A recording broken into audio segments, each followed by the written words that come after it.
com uma aplicação para dados reais, para um conjunto de dados reais. E, claro, é parte do meu doutorado, esse trabalho em colaboração com a minha orientadora Larissa Matos e com o meu co-orientador Vitor Hugo Latius. E, bom, eu não sei, no online é estranho, eu não sei quem está assistindo, eu não sei qual é o background, mas eu estou assumindo que todo mundo já tem pelo menos alguma ideia do que é um modelo linear misto, mas se não tiver, não tem problema, que depois eu vou dar pelo menos a fórmula básica. E esse tipo de modelo é usualmente usado para analisar dados com medidas repetidas. E as suposições usuais desse tipo de modelo é que tanto o efeito aleatório quanto os erros têm distribuições normais. Porém, na prática, para dados reais é comum essas suposições não serem validadas, né, não serem apropriadas para vários dados reais. E, nesse sentido, existem várias propostas na literatura recentes para relaxar essa suposição. Eu não citei todas aqui, mas o trabalho está lá em anexo no final, quem tiver interesse pode olhar, que lá está tudo referenciado, que são várias, e o objetivo aqui é mais focar na parte prática, então, mas está tudo referenciado no trabalho. E outra suposição frequente desse tipo de modelo, e dessas propostas recentes, inclusive, é que os erros são condicionalmente independentes. Mas, em estudos longitudinais, é comum que os dados sejam observados ao longo do tempo, né? E nesses dados, os erros frequentemente apresentam correlação serial. E aí eu vou mostrar já o conjunto de dados que eu vou trabalhar ao longo dessa apresentação, que são dados é um estudo de sono, de tempo de reação na privação do sono. E esse estudo foi medido, o tempo de reação foi medido no tempo zero, quando as pessoas dormiram, né, a quantia usual de horas que elas estavam habituadas. E depois, por 9 dias, elas foram restritas a dormir apenas 3 horas por noite. E o tempo de reação foi medido, com base em algumas medidas, por 9 dias. Então, no total, eu tenho 10 observações, e aqui foram 18 indivíduos. Esse banco de dados talvez seja conhecido, e está nesse pacote LME4, que também é de análise de modelos mistos. E só para a gente ver a cara dos dados, né? Então, eu tenho aqui no tempo zero o tempo de reação e a evolução do tempo de reação com essa restrição do sono. A gente consegue ver, né, que em geral a linha azul é a média, então, em geral, o tempo médio aumenta ao longo do tempo, mas isso varia bastante de indivíduo para indivíduo, né? Tem um comportamento geral, é claro, mas assim, o intercepto parece que pode ser diferente, né, para cada indivíduo. E a inclinação também pode variar bastante, né? Tem alguns indivíduos que parece que quase não são afetados por essa privação de sono, enquanto outros muda bastante, né? Aumenta muito o tempo de reação. E aí, vendo isso tudo, né, faz sentido pensar em analisar, em ajustar um modelo misto com o intercepto e a inclinação aleatórios, usando, por exemplo, a função LME do pacote NLME, que inclusive agora é gerenciado, não é essa palavra, mantido pelo CRAN. Então, a gente pode ajustar um LME, usando a função LME, um modelo linear de efeitos mistos, para esses dados e observar os efeitos aleatórios estimados por esse modelo. E esse modelo, é claro, é o modelo mais usual, que considera tanto o efeito aleatório quanto o erro normal. E fazendo uma densidade empírica desses efeitos aleatórios estimados e o QQ-plot, aqui é o intercepto e aqui é a inclinação, a gente consegue ver caudas pesadas aqui, né, vários pontos nas caudas distantes do que a gente esperaria, se fosse normal, né, se a distribuição normal fosse adequada, e talvez uma assimetria, que por base nesse gráfico tem algum indício de assimetria, mas não dá para saber, né? Olhando só para o gráfico fica um pouco difícil, tem vários confundimentos em modelos mistos, a análise de resíduos em modelos mistos é complicada. Mas então a ideia vamos ajustar então um modelo que leva isso em conta, e depois a gente avalia se de fato eu preciso de um modelo complexo ou não. Ou se eu puder simplificar, ótimo, melhor ainda, simplifico e volto para o modelo mais simples. Então, eu vou apresentar rapidamente a teoria, porque eu acho que é importante, senão fica análise de jogadas, mas eu não pretendo ficar muito tempo nessa parte. Primeiro, então, como que a gente vai relaxar essa posição de normalidade? Considerando a distribuição mistura-escala da skill normal. E primeiro, para introduzir ela, eu preciso mostrar quem é a skill normal que eu estou trabalhando, e eu estou usando a definição de Azaline Vale de 96, que pode ser escrita dessa forma, é simplesmente a densidade de uma normal, P variada aqui, vezes a distribuição acumulada. E uma coisa importante é que se lambda é igual a zero, a distribuição acumulada em zero, né, da normal padrão, é 0,5, né, e corta com esse 2, então eu volto para a distribuição normal. Esse é um caso particular importante, né, que eu consigo estimar também, por causa de lambda igual a zero, a distribuição normal, é um caso particular. E a mistura escala, então, é literalmente uma mistura escala, né, eu coloco aqui uma variável de mistura na parte da escala da variável aleatória, e chego numa densidade desse tipo. Então, essa é a classe de distribuições mistura-escala da skill normal. E, de novo, quando o lambda é igual a zero, cai na normal, e aí essa classe tem como caso particular a distribuição SMN, que é a mistura-escala de normal, que isso é um caso importante também. E alguns casos particulares dessa distribuição dessa classe de distribuições são a skill T, a skill slash e a skill normal contaminada, que são os casos que, de fato, estão implementados no pacote e a gente vai estimar ao longo do trabalho. Tá bom, então como que a gente junta isso com o modelo linear misto? Primeiro, vamos definir o modelo linear misto, né? É aquela coisa que eu espero que todo mundo já tenha visto alguma vez na vida, mas é a soma de um termo de efeitos fixos, mais um componente aleatório de efeitos aleatórios, né, que pode ter uma matriz de covariáveis aqui, mais um erro aleatório. Então, eu tenho dois componentes aleatórios, e por isso que fica mais difícil fazer análise de resíduos, né, porque os termos aleatórios têm confundimento. E no caso mais usual, mais tradicional, de que eu assumo normalidade, as suposições usuais são essas, de que os efeitos aleatórios têm distribuição normal, ID, e que o erro aleatório tem distribuição normal, independente, e esses dois termos são independentes. E aí a matriz de variância, existem várias possibilidades, ela pode ser estruturada, pode ser não estruturada. Sigma, a matriz de variância dos erros, pode ser... Geralmente é escrita como um sigma 2 pequeno, né? Sigmazinho vezes um RI, que é uma matriz conhecida, ou uma estrutura de dependência. Então, pode ser diversas, tem algumas opções aí. E, tá, então, para flexibilizar a distribuição da normal, o que a gente propôs nesse artigo metodológico foi considerar uma estrutura, uma distribuição da classe SM e SN para o vetor conjunto do efeito aleatório e do erro aleatório. E aqui, né, isso tem dimensão Q mais NI, porque o B tem dimensão Q, e o epsilon I, desculpa, tem dimensão NI. E a parte de assimetria, a gente está colocando apenas na parte do efeito aleatório. A parte do erro aleatório é zero. E essa questão aqui, elas são não correlacionadas, né? A matriz fora da diagonal é zero, de matriz escala. E a parte da localização aqui, CC delta, isso é simplesmente porque, no caso de distribuições assimétricas, a esperança, eu ter o parâmetro de locação zero não implica que a esperança da variável aleatória vai ser zero. Então, isso corrige isso. Esse termo é justamente a esperança, né, para corrigir de forma que a esperança de y seja x beta e a esperança do efeito aleatório seja zero, que é uma propriedade interessante.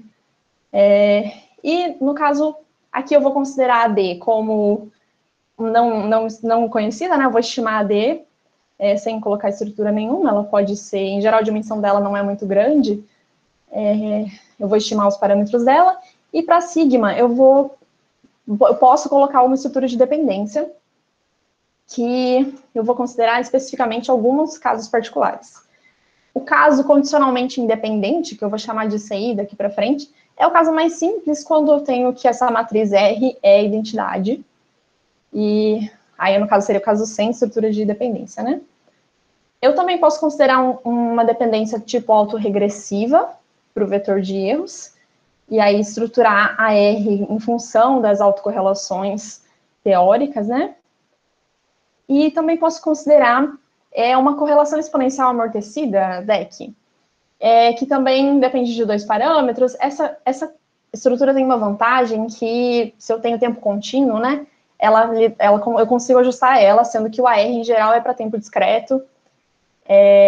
Se eu tenho algumas falhas, alguns tempos faltantes, eu até consigo lidar com isso, mas se eu tenho tempos diferentes, eu não consigo. Então, a DEC tem essa vantagem, mas quando os dados são, pelo menos na minha experiência, quando os dados são discretos, o AR costuma ter algumas vantagens aí. IP é um inteiro, né? Pode ser 1, 2, 3, ou etc.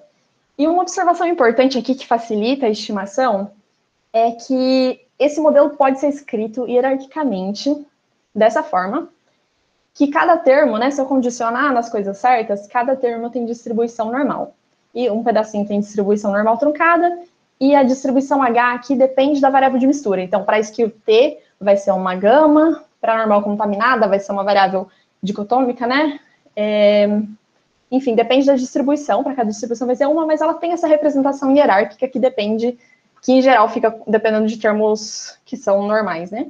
E isso facilita a implementação de um algoritmo do tipo EM, que é o que foi feito no paper metodológico. E ainda está disponível algumas ferramentas para avaliação do modelo, que a gente trabalhou no artigo também, como o teste de razão de verossimilhança, a distância de Mallarra-Nobis, que nesse caso eu conheço a distribuição dela, tanto para o caso assimétrico quanto para o caso simétrico, então eu consigo comparar isso com o quantio teórico. O Relay Plot, que seria algo como um ppplot lá, no caso de regressão simples, mas para multivariada, eu usei esse termo, mas é algo parecido com o que é plot, para ver se a distribuição está próxima do que esperaria, né? Se a suposição da distribuição está fazendo sentido. E a gente também propôs utilizar aqui autocorrelação empírica em função dos resíduos marginais padronizados, que é definida dessa forma. É um pouquinho diferente, porque como eu tenho observações dentro de cada indivíduo, só faz sentido eu calcular isso para cada... dentro do indivíduo, né? Para os parzinhos, para os pares de observações dentro do indivíduo. Então, aqui depende do número de pares que eu tenho, mas, em geral, eu posso escrever isso dessa forma. E o resíduo marginal padronizado eu consigo definir como, definido como o inverso, né, da variância, da matriz de variância de Y, e em função desse termo aqui.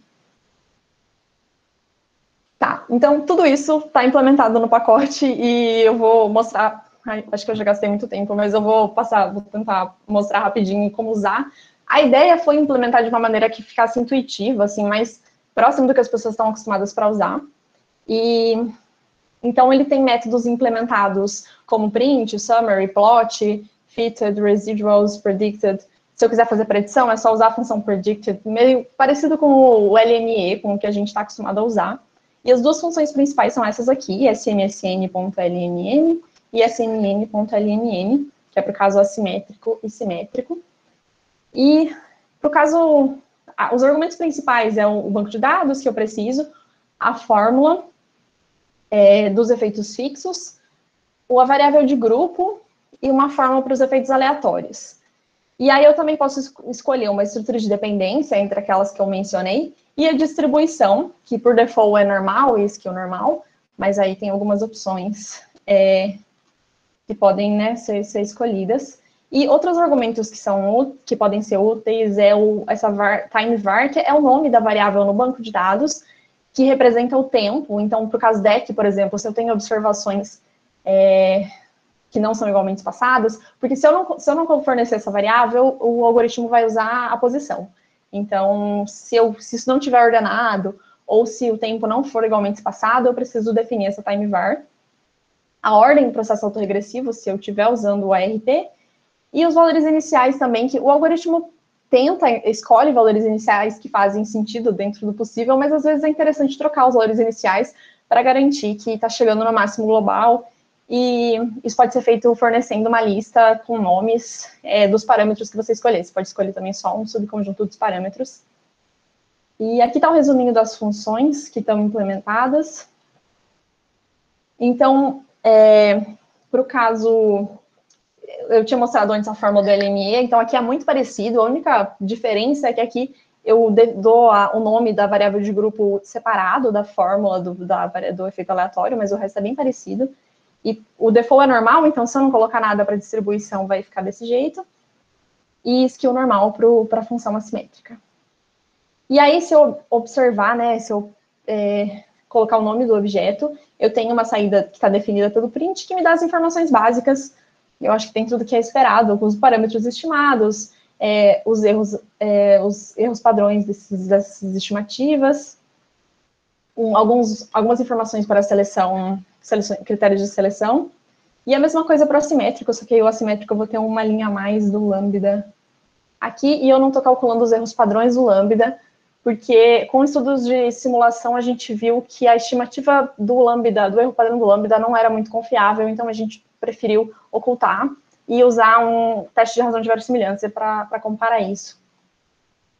Aqui tem vários casos, eu vi que eu já fui muito para frente no tempo, então eu vou passar rapidinho, mas essa apresentação está no GitHub, que eu vou colocar o link lá no final, e quem quiser depois olhar alguma coisa dos códigos, eu coloquei aqui vários casos, então mudando a distribuição para T, aí vendo os critérios, né, qual critério eu escolheria, fazendo um relay plot desses modelos, então aqui a gente consegue ver que, de fato, aquelas caudas pesadas, que da normal, né, esse é o da normal, os outros são as distribuições com caudas mais pesadas, de fato, o ganho de considerar uma distribuição com cauda pesada é grande, a gente consegue observar isso aqui, e eu consigo fazer o teste de razão de verossimilhança para o lambda, que é o que está feito aqui, colocando só informando os objetos, né?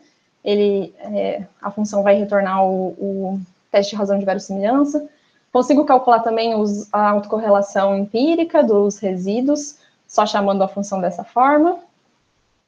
E consigo fazer um grafo disso também, mas esses intervalos de confiança, a distribuição dessas estimativas não é direta. E aí o que a gente fez para calcular o intervalo de confiança foi considerar uma simulação Monte Carlo, considerando o modelo condicionalmente independente. Então, se o condicionalmente independente for válido, eu espero que os pontinhos estejam dentro dele, né? Se tiver sobrando autocorrelação no resíduo, aí seria interessante colocar uma estrutura de correlação. E aqui os pontos estão assim, tem alguns pontos quase em cima da linha do intervalo de confiança, né? Então, eu ajustei também aqui, mudando a estrutura de dependência. Se eu considerar aqui uma dependência ARP, é só eu colocar, né, esse argumento dep structure igual a ARP. Eu consigo estimar esses modelos. Para o DEC é a mesma coisa. E aí, de fato, né, a gente vê que o modelo, usando os critérios de seleção, o modelo que fica melhor é o que considera uma estrutura de dependência. E para esses modelos em si que eu estou comparando os que foram escolhidos, porque aqui o critério AIC, que penaliza menos os parâmetros do que o BIC, escolhe um, e o BIC escolhe outro. Então, vendo esses modelos, eles são relativamente parecidos, né? A gente está pensando ainda em talvez fazer um intervalo de confiança para ficar mais interessante esse gráfico, ainda está em desenvolvimento essa ideia. E eu posso fazer também um teste de razão de verossimilhança para o Phi2, no AR2, né? Então, se eu fizer o LR.teste do objeto que contém o ajuste AR1 com o ajuste AR2, a diferença deles vai ser o Phi2. Então, no fundo, eu estou testando se o Phi2 é igual a 0, usando o teste de razão de verossimilhança. E aí, fazendo agora a função de autocorrelação empírica para esses dois modelos com estrutura R1, eu vejo que já melhorou, né? Já está, assim, os pontos já são bem menores, todos bem dentro do intervalo de confiança, então agora parece que a dependência está modelada. Eu consigo ver também a saída, além de ver o print da função, eu consigo ver explicitamente dessa forma. E Eu já esgotei o tempo, mas rapidinho para encerrar, desculpa. Eu consigo fazer também a função Maral-Dist, me retorna a distância de Mahalanobis, e se eu usar o plot dela, eu consigo ver essa linha teórica, que vem da distribuição teórica dessa quantidade. E esse objeto, plot, né, está implementado usando o ggplot, então eu consigo somar camadas, por exemplo, para adicionar o título aqui, eu consigo somar da mesma maneira que eu faria com um plot do ggplot. E também consigo fazer o plot do objeto em si, e aí eu tenho um gráfico de resíduos, mas é um pouco complicado interpretar eles aqui, então eu prefiro pensar na distância de Mahalanobis, mas também está implementado aqui. E só a predição que é importante, mas para a predição, então, eu só preciso definir um banco de dados novos contendo as variáveis importantes. No caso, eu preciso do sujeito que eu quero fazer a predição, e das covariáveis, nesse caso, são os dias. Se eu definir um banco de dados dessa forma, e usando a função predict com o objeto e esse banco de dados novo, eu consigo fazer essa predição. E ainda tem algumas coisas em desenvolvimento para acelerar a convergência e alguns casos particulares importantes, como considerar a matriz D, a matriz de variância dos efeitos aleatórios, como diagonal ou em blocos. E isso ainda está sendo desenvolvido, e quem sabe no futuro recente. Desculpa, algumas referências, incluindo o trabalho teórico, né, metodológico desse trabalho que está no Archive, por enquanto ele está em revisão, e numa revista, mas está disponível no Archive por enquanto.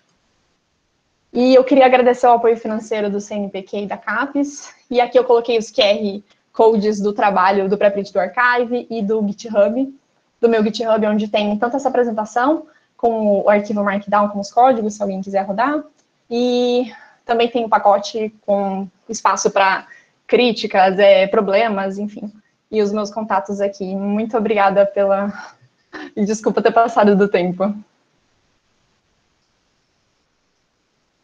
Tudo bem. Muito obrigado, Fernanda. Ainda temos algum tempinho antes da próxima palestra, tudo bem. Muito obrigado pela sua apresentação, Fernanda, que é estudante de doutorado da Unicamp, tá bom?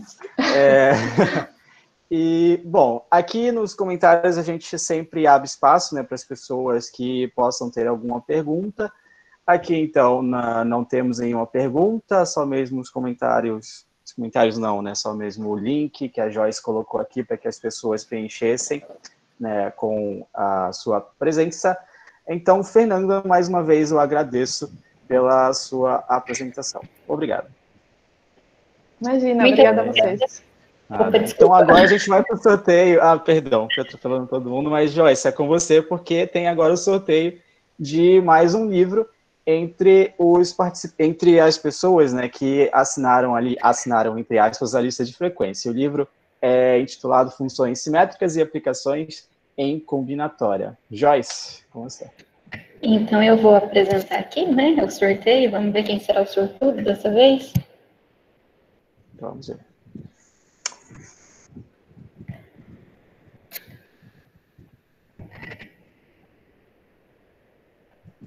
Todo mundo já está vendo aqui? Está abrindo. Tivemos 14 respostas no formulário de presença, apesar de que no Meet tinha umas 35 pessoas, mas então vamos sortear entre os que responderam. Ô Joyce, a tela está preta, então, pelo menos eu não estou conseguindo ver. Ai, ficou preto? Deixa eu ver o que está acontecendo. Eu estou vendo. Já está aparecendo aí? Tá, eu não estou conseguindo ver incrivelmente, mas se o povo está falando que está dando para ver, então está dando para ver. Então tá tudo certo, né? Teve ali, eu não sou o único. O David falou que aqui está preto. Tenta fechar e abrir de novo, só para ver o que acontece, por favor.